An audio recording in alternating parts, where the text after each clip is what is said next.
Ooh, pretty papers. I've been at it again.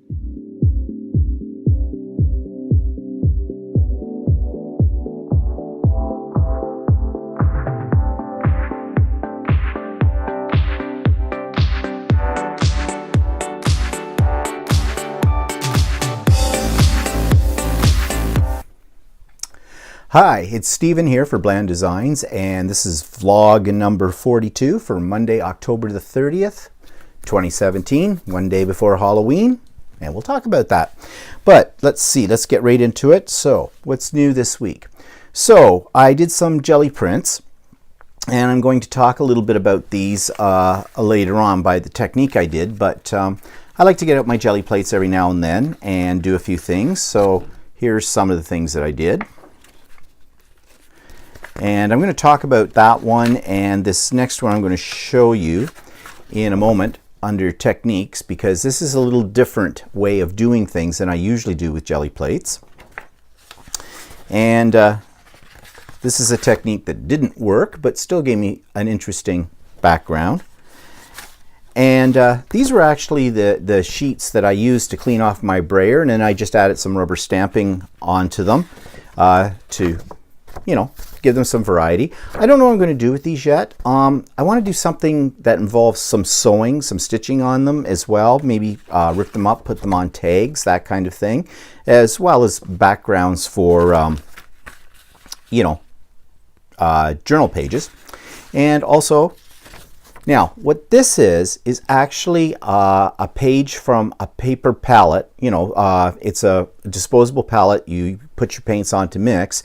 I was using it to clean off the brayer when I was doing the jelly prints, but then I put the rubber stamps on it, and because of the nature of this paper, it's kind of shiny, kind of non-porous, it pulled the dried paint that was on it off, and I thought that was kind of a neat technique. So that's basically all this was a rubber stamp, and it pulled up the paint. Here's another one that I did, but I didn't pull up the paint. I did in a couple of spots. And another one. So these are a little different kind of thing. It's not deli paper, but it might make some interesting backgrounds as well. Now I'm going to come back to these in a few minutes when I talk about a new technique, to talk about how I did this kind. But we'll save that for a few minutes. And what else have I been doing? Okay, you're going to laugh at this. All right. You know, I've got a serger, and I love using my serger. And in fact, I have two sergers. The other serger was one that belonged to my sister-in-law a long time ago as well. And when she passed away, she had three sergers. One went to Walter's other sister. One went to my sister, and I got one. Well, the one that my sister got was the first one that my sister-in-law had bought, and it was kind of a cheaper serger. And my sister said she couldn't get it to work. I suspect the problem she was having was threading it, because they are a bitch to thread. There's no two ways about it. So I took it home, brought it home. She didn't want it anymore, so I brought it home, and I spent a couple of hours trying to get the sucker to work. And I rethreaded it, and it's a very difficult machine to thread. I can tell you that. The one that I actually have that I do my serging on is a much easier machine to thread, although it's still a pain in the butt. The new machines now have automatic threaders in them, which, if I continue doing stuff with the serger, I might consider investing in a new serger at some point. But anyways, I worked on my sister's serger for a while, and I just finally gave up. But I might get it out again today and try again, because I discovered when I was rethreading my regular serger, I found something in there that I think I forgot to do with the other serger that would make a difference. See, I couldn't get a chain to be made out of that one. And I don't think there's anything wrong with the machine. I think it was just the way I had it threaded. So I'm going to try again. Anyways, why do I need two sergers? I don't. But I have it, you know. But why do I have 8 computer devices? Do I need them all? No. But I have them. Yeah. And I use them. So anyways, I'm going to do that. But back to what I was going to show you. Now that you're going to laugh at this, and I don't know what I'm going to do with them, but I serged this. This is not a piece of cloth. This is a baby wipe. a baby wipe that I use to mop up, spilled paint, cleaned up things and whatnot. Now, I've told you before that I don't throw away baby wipes when they're colored like this. I'll use them as backgrounds on journal pages and things like that. But then I thought, could I put it through the serger? Why not? So I did, and I serged it. Now, these are pretty strong, and with the serging around them, I'm wondering if what I can do is, can I rinse them out? I won't get the color all out, but just rinse out the excess, throw them in the dryer, and reuse them as wipe-up cloths. I don't know. And I mean, eventually, I think they'd get to the point where you can't use them anymore. But, it's a money-saving idea, and it's also a good idea in terms of recycling things. And even with sewing them around like this, I could put more stitches down inside, do little patterns or something, and these could be an element on an art journal page. So I don't know, but I'm still working on that. And just as a side note, I don't know if you know what Lee Valley is, but here in Canada we have a company called Lee Valley, and it's basically a catalog type store, although they do have storefronts, and you go in and you order from the catalog and they bring it out from behind. But they always have some really neat things, and I get their catalogs when the new ones come out all the time, and I go through it. Well, I went through the catalog and I saw that they have something like this on a roll. They have a reusable type of paper towel that is really strong, and they say you can wash them, and they're good for up to about 20 washes. So this idea did not come from that. I saw that after I had done this, but I'm wondering if that's a very similar thing. So we're going to go to Lee Valley probably tomorrow, and I'm going to pick up some of these and see what they're all about. I'm trying to get away from using baby wipes and paper towels as much as I have, and I've gone to cleanup cloths kind of a thing, this kind of thing. Again, these are old napkins that I couldn't get the stains out of anymore, and so I use these as wipe up things. And again, because I'm doing it for a couple of reasons. One, I go through a lot of baby wipes.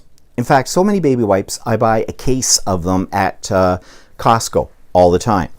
And I go through a lot of paper towels. And the paper towels I use are the blue ones that are the shop paper towels kind of a thing.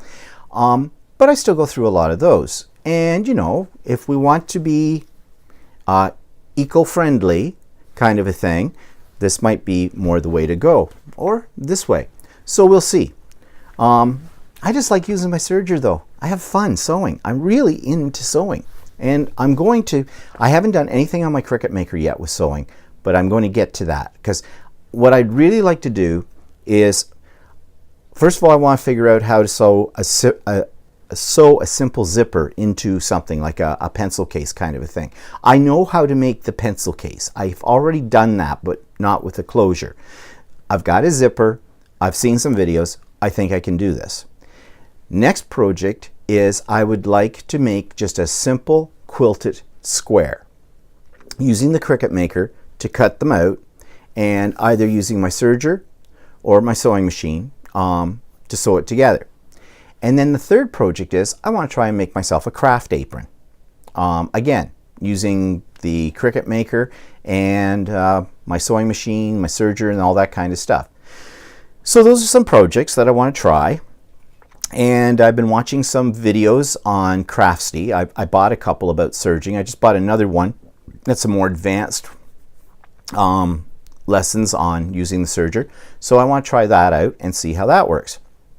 So anyways, those are projects that I have been working on. And I also did another napkin. This again is one of these old white napkins. And this time I used a product I'm going to talk about a little bit later on. It's a fabric paint. And I stamped with the fabric paint using my Art Foamy stamps. They're big foam stamps all over this to create that pattern. On the back, I used the Tulip fabric sprays, which I reviewed for you back a few vlogs ago. And the reason I didn't do a pattern on the other side is I was just lazy. I didn't want to wait for this side to dry completely. It takes about 4 hours. So I just hit it with the heat gun, this side of it, so that it was, relatively dry, and then did sprays in similar colors on the back side.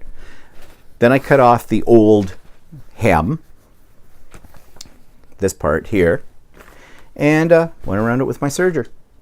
And I got another napkin. Now, I've got to heat set this yet. I wanted it to dry overnight, so later today I'll heat set it, and we'll see how that works out. I'm all about napkins these days. Okay, so, oops, sorry, I probably made noise on the thing. I pulled it. All right, so let me have a little sip of coffee here. Just got back from the dentist, had my 9-month cleaning and checkup. And while I was there, another little aside here, I asked about teeth whitening. I've used those strips before, but I thought, I wouldn't mind having professionally done teeth whitening. And I know it's kind of on the pricey side, and it's not usually covered by your insurance or anything like that. But I asked the dental hygienist about that, and basically the bottom line of the whole thing was just use the Crest white strips. She told me there's 2 methods. They have, like I asked about the one where they use the light. I don't know what that is, a UV or something in that. And she said, yeah, they can do that. She said, though, usually you have to have 2 treatments of that. The first treatment gets it to the color that you think you want, and then you come back a week later or something and do sort of a spot whitening again, just to get everything the same. But she says if you have any fillings, or you have any kind of like caps or crowns, things like that, it will not whiten those. And if you have, and I do have one tooth back here, you can't see it, where the dentin, I think they call it dentin, is coming up through the enamel. She says nothing will whiten that either. You'd have to have a veneer put on it, a cap kind of a thing first and all that. And then they have one where they make a little tray that they fill with stuff, bleaching stuff, and you put it in your mouth. It's custom made to fit around your teeth, and you leave that in for about an hour, and you do that over a period of about a week or 10 days and things like that. And she says sometimes people have some sensitivity to it, so they might not do it every day. They might do it every other day or that kind of thing. And she says that's a little cheaper, and it's easy to do like touch-ups, because you come in, they give you the solution, a syringe of this solution, you put in the tray. It's about $15 for that. Both methods work out probably in around the $200 to $300 price range to do them. The one advantage of having the tray is that, whenever you want to do a touch-up, you just go to the dentist, get the stuff, and for $15 and refill it. I asked her about the strips. I have used the strips before, the Crest Strips, and she basically said, yeah, she says those work fine too. She recommended that do it pretty soon after that you've had your teeth cleaned, as it's more effective. So I guess the bottom line is, and it seemed to be her recommendation, is really go with the strips. So I'm going to go out and get some strips this week and do it again. Like I said, I've done it before. I'll try it again. Okay. Actually, the reason I'm very particular about my teeth is because both my parents had really bad teeth. And I don't want what my parents had. And so I'm very, very conscientious about my cleaning regime, going to the dentist regularly every 9 months to have a cleaning. Actually, I know people that go every 6 months, but I think that's obsessive with it. Plus, at one point, I was only going once a year, but because my coverage only covered once a year, now my coverage covers every 9 months. It might actually cover, I think Walter said that our plan now covers every 6 months. But, yeah, 9 months is enough. I mean, who likes going to the dentist? I don't. I mean, the modern dentistry is a far cry from what it was like when I was a kid. And that's where I have my fear of dentists came from when I was a kid. Because basically, they were butchers. I mean, I remember having my teeth filled as a kid, and they didn't give me any freezing or anything. And yeah, no, that was bad. I mean, at least now in this modern day and age, it's more mind over matter, because dentistry now is so much more pain-free in most cases. So it's just getting over that fear that I've had since I was a kid.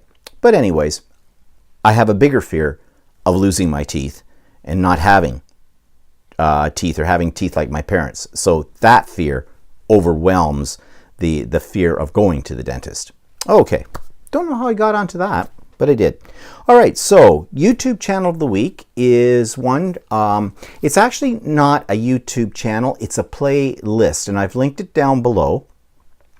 It's a playlist for a lady who does a lot of art journaling, and she has a company called Stencil Girl, and she makes her own stencils, and she's very successful in Stencil Girl stencils. Now, I've never bought any, but you can get them online, and she has them in various stores, more so in the States than here in Canada.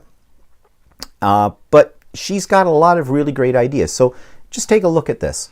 The YouTube channel of the week is actually a playlist. This is a playlist based upon one artist named Mary Beth Shaw. She's a mixed media artist, does a lot of art journaling pages, but she is also the founder of Stencil Girl Products, which is a company that makes a lot of really cool stencils.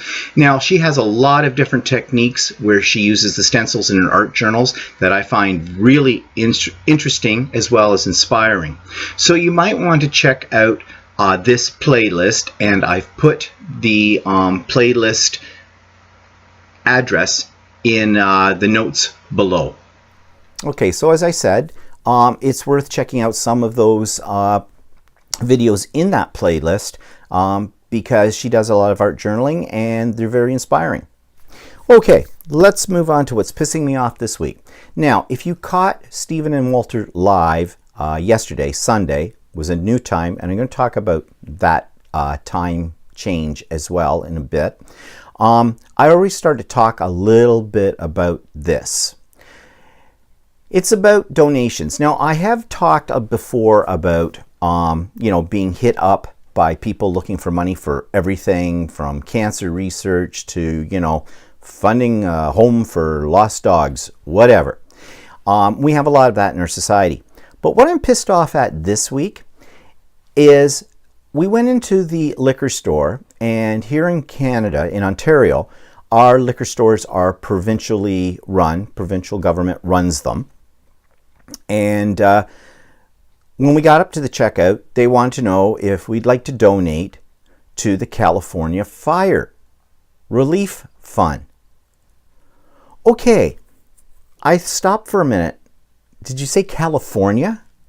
I live in Ontario, Canada.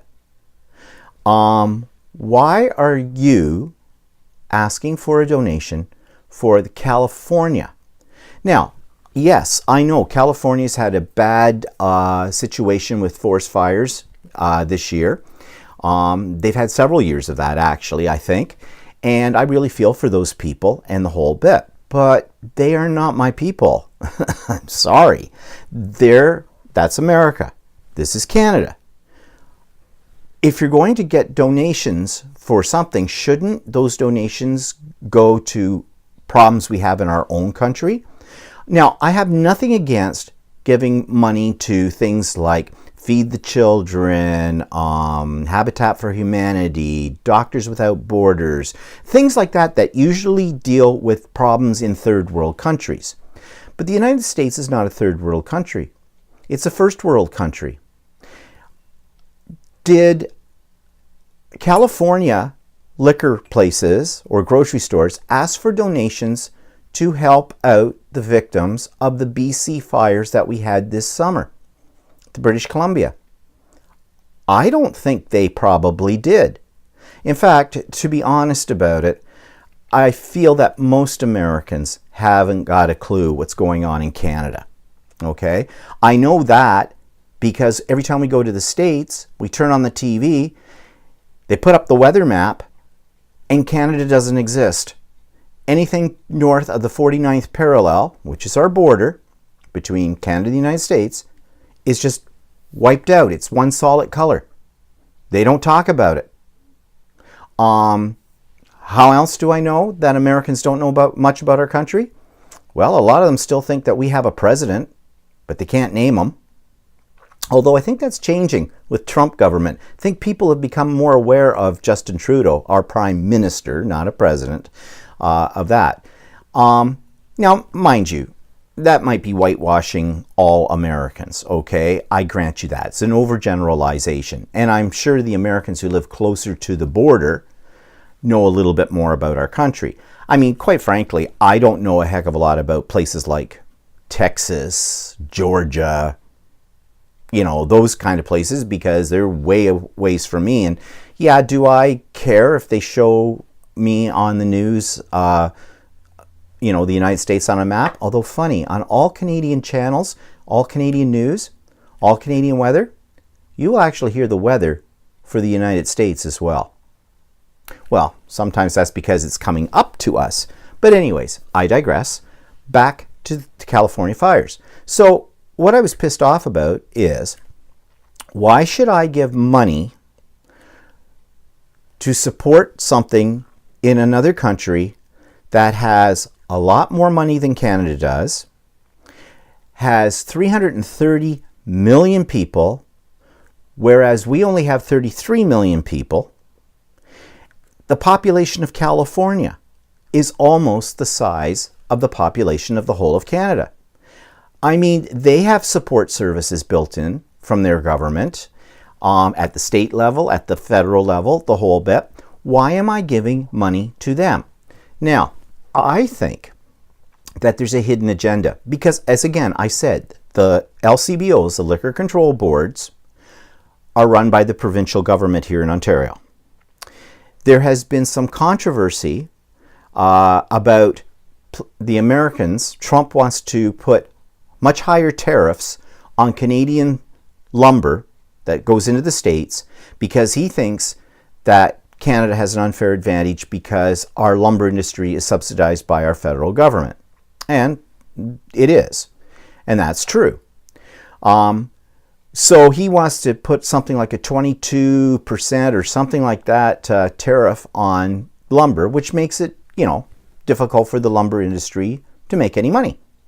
So I'm thinking that somebody in the lumber industry has lobbied the provincial government to do this as a goodwill gesture to the Americans, because California has lost a lot of trees. So there may be a demand for Canadian lumber. So maybe, just maybe, I don't know, just hypothesizing here, I have no idea, just maybe someone from the lumber industry in Canada has gotten to the provincial government and said, look, if we look like we're supporting them, helping them out in a time of need, maybe they will be less likely to impose such a stiff tariff on our lumber going to them.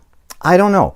It just seems very funny to me. I can't remember any time, maybe it has happened before, but I can't remember any other time where I've walked into a liquor store or a grocery store for that matter, or a bookstore, and been asked for a donation for something as specific in another country like the United States. Yes, I've been asked for money to support things for third world countries, but not for the United States.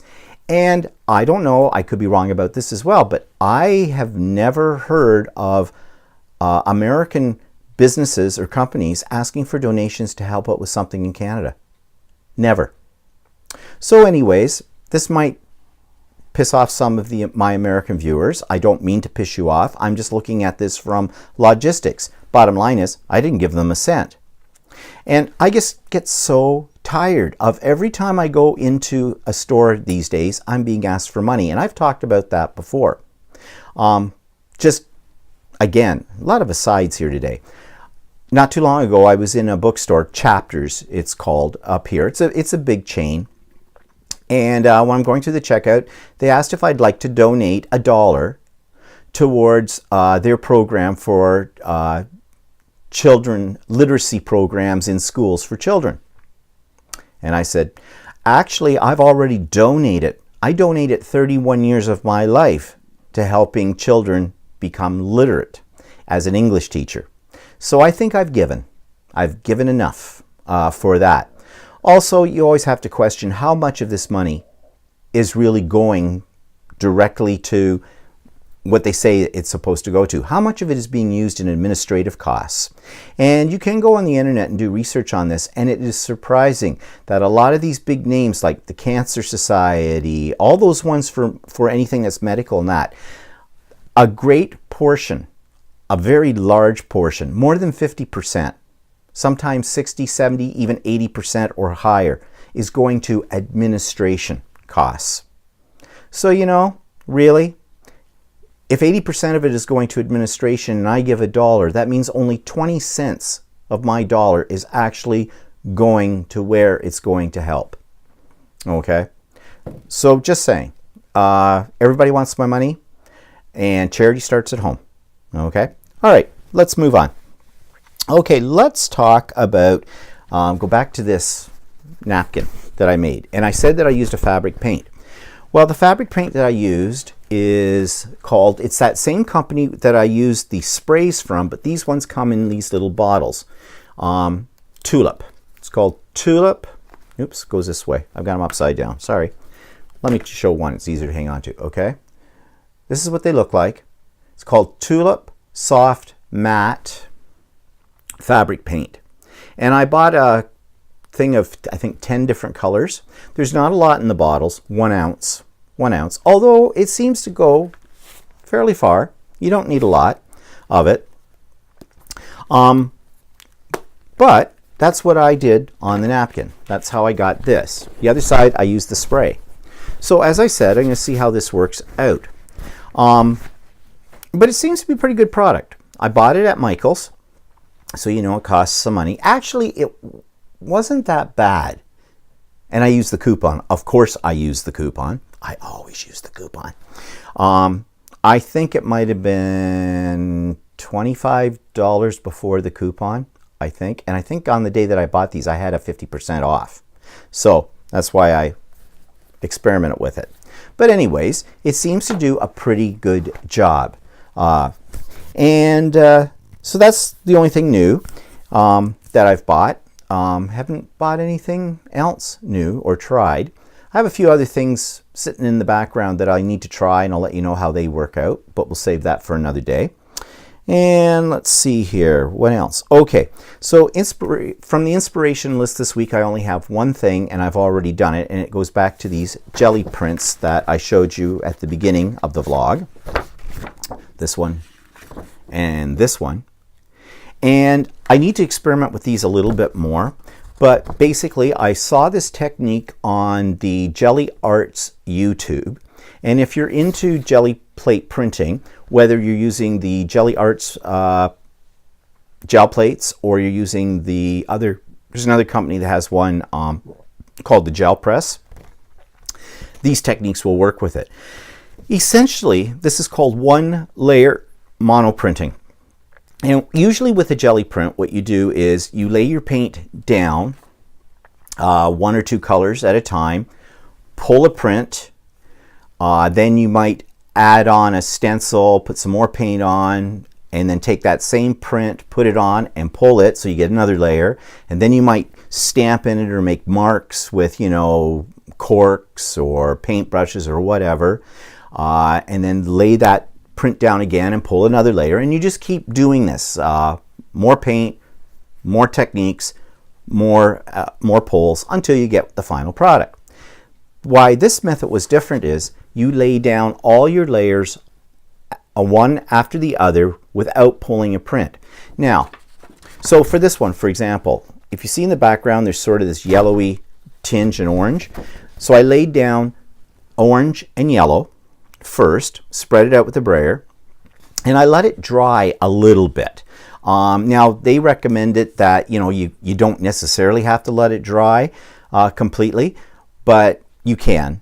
So I just let it sit for a couple of minutes to let it dry, because when you put the paint on it, it's very thin paint. Okay, so it dries very fast. Then I stamped into it with one of the foam stamps that I had. I applied the paint directly to the foam stamp with the brayer and then just stamped it in a couple of spots, let that sit for a couple of minutes, and then I got out this stencil and I sponged. I used a cosmetic sponge and just dabbed paint through that stencil, pulled the stencil off, and let that dry. And that's the procedure that you do. It's the same thing I did here. Then you set it aside and you let it dry, and you let it dry very thoroughly. So it's going to sit for a while because you've got several layers of paint on it, so I think I let it sit for about half an hour. And then you take some white acrylic paint. Now they were using something called white mixing paint. I didn't have any of that, but they said you could use any acrylic paint. So I just used the same types of, these are just those craft paints, you know, the kind of thing you buy at the dollar store. You know, the Apple Cart or whatever they're called, paints, or Deco Art or whatever they are. They're just cheap paints. And you spread a very thin layer of white paint on top of what you have on your jelly plate. Very thin. And you use a brayer on it.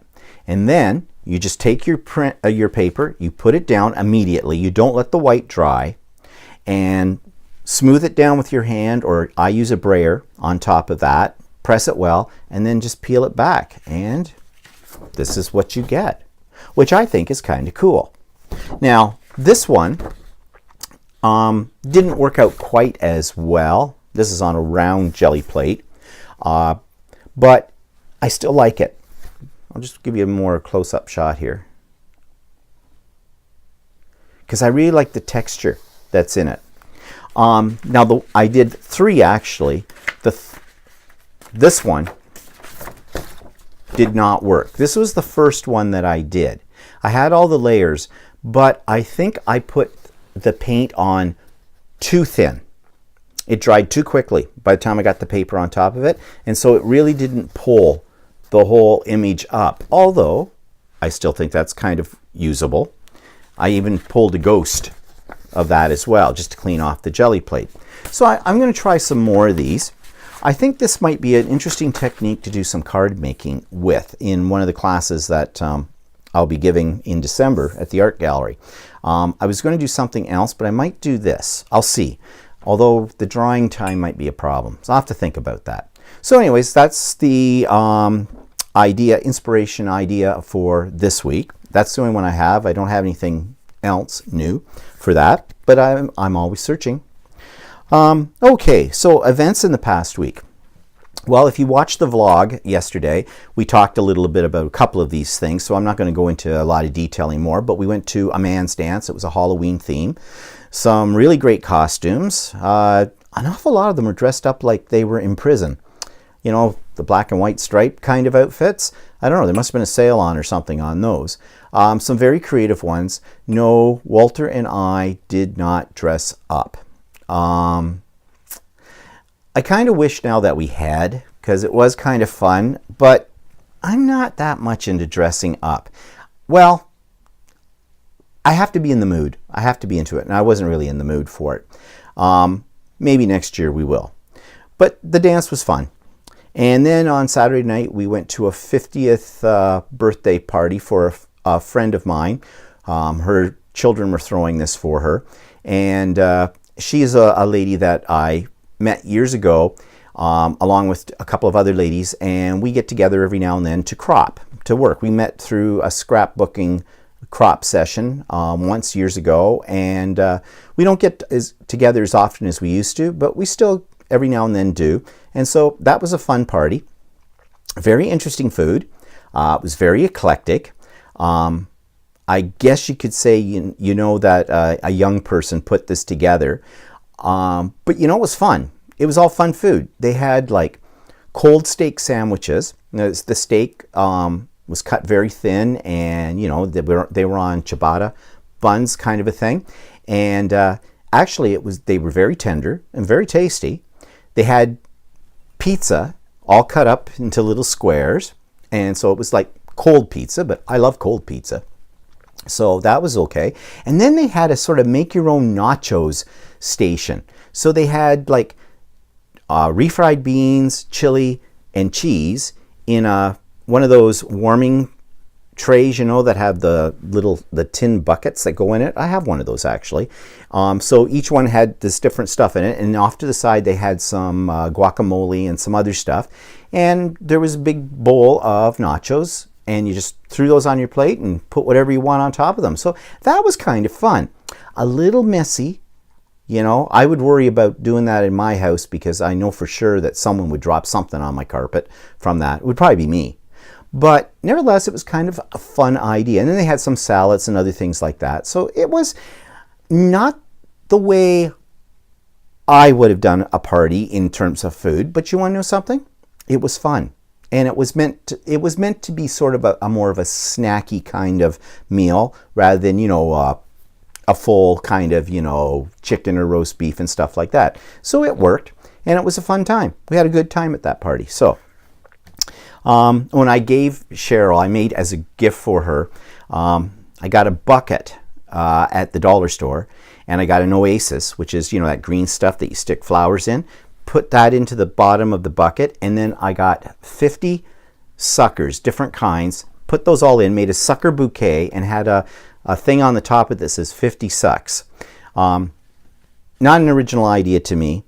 Someone gave me that, or gave, I think when Walter turned 50 one time, a friend of ours had done this for him. So that's where I got the idea. But it's just fun, you know, it's something a little different, you know, and it's kind of attractive too, you know, when you make it, it looks, you know, the different colors of the suckers and the different kinds. It looks kind of cute. So anyways, I did get her a more legitimate gift. I got her a gift certificate for the local scrapbooking store to stock up on her supplies. Although heaven knows, Cheryl does not need any more supplies. She makes what I've got look like a pittance. She's got just everything. In fact, anytime I've gone to big crops with her where there's been vendors, she's an enabler. She'll come back to our table and say, see what I got, see what I got. And I go, where'd you see that? I didn't see that. She can find the best stuff. And then I go running off to buy the same thing as well. So yeah, if I go to a crop with Cheryl, it usually costs me a lot of money. Okay, so that was the past week. And what's coming up? Well, of course, we've got Halloween tomorrow night, October 31st. I don't get into Halloween that much. But having said that, I have decorated my front doors, and I've had this brand new pumpkin. I have not had a real pumpkin in 30 years, probably. To be honest, I don't like carving them. I suck at it. I don't like the mess. I'm picky like that. Actually, these days now, people get these special carving tools and these stencils, and they make these fantastic pumpkins. I can't do that. I would cut myself. I can tell you that right now, and I don't have the patience for it. But Walter's nephew and niece, they do this every year, and they've done it for years, and they're adults now. And they do a fantastic job on them, and they do several. So, you know, they love doing it. And they look really nice. But I don't do it. I resort to the fake pumpkins. And I've had a fake plastic pumpkin that lights up that I bought 30 years ago. But this year, Costco had this great big huge pumpkin that lights up, multicolors, and it makes sounds as well, and it's motion, has a motion detector in it. So that's what we're going to use this year. I'm still going to get out my other little pumpkin though. That's for nostalgia reasons. We also last year, I have a digital projector. Actually, we have two. So we set those up with a computer and ran Halloween videos that we had found on YouTube, and complete with sound as well. And we project them. We have white blinds, white sort of, you know, fabric blinds in our front windows of our house. So we projected them against those, and you could see them on the outside. And I put a wireless Bluetooth speaker outside on the doorstep. I just have a little tiny one, so it just sat in a little corner out of the way, and it would pick up the sound that was coming from these videos as well. So that was kind of neat. So we're going to do it again this year, but Walter thinks that what we should do is put either a piece of cloth or white paper directly on the windows on the inside of the house, pull up the blinds, and shine it through that because he thinks it'll show up better. And I've got some muslin here that I think would work really well with that. So we're going to give that a try as well. So when I say I don't really get into Halloween, maybe I'm lying. Once I get doing this, I kind of have a lot of fun with it. Unfortunate thing, or fortunate, which way you look at it, we don't have a lot of kids in our neighborhood. So we don't get a lot of kids coming to the door. So we'll see. That just means that the candy that's left over, more for me. We've already got the candy. It's still sealed in the boxes. We have a tendency, if we buy it too far in advance, of starting to eat it. And that's not good for us. And so this year we only got it about a week ago, and it's in the cupboard and it's sealed and we have not touched it. So, but then of course Walter tells me yesterday he bought a few extra little things. And I said, and how many of those little extra things have you eaten? Don't know yet. Find out tomorrow, probably. So that's Halloween.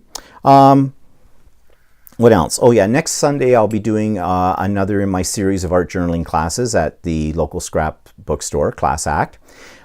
This time we're going to be doing jelly plate printing, but we're going to do it on labels and making unique artistic stickers that you can use in art journals or on cards as embellishments or even create backgrounds with them.